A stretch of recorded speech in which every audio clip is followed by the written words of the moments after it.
Ledakan dahsyat yang menghebohkan masyarakat terjadi di kota Sibolga pada Senin 24 Januari. Dalam insiden ini ada seorang warga yang bersimbah darah lantaran terkena serpihan dari bahan peledak dan puing bangunan.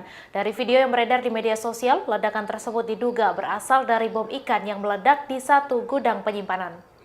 Dikutip dari Tribun Medan, pasca ledakan terjadi, kepulan asap putih membumbung tinggi ke langit. Tak lama kemudian, seorang pria paruh baya keluar dari gudang tempat ledakan terjadi.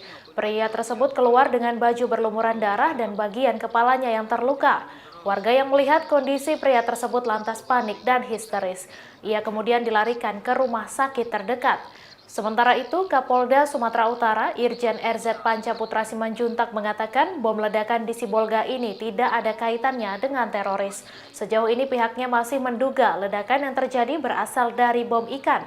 Panca juga mengatakan saat ini pihaknya telah menurunkan laboratorium forensik atau lab 4 ke lokasi ledakan.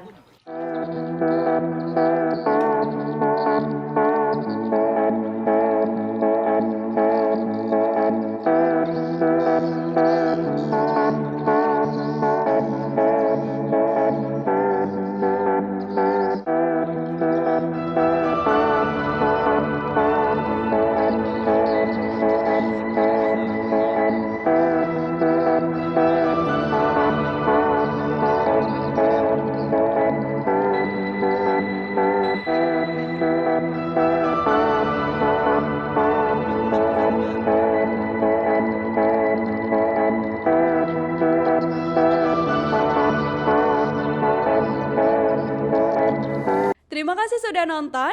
Jangan lupa like, subscribe, dan share ya.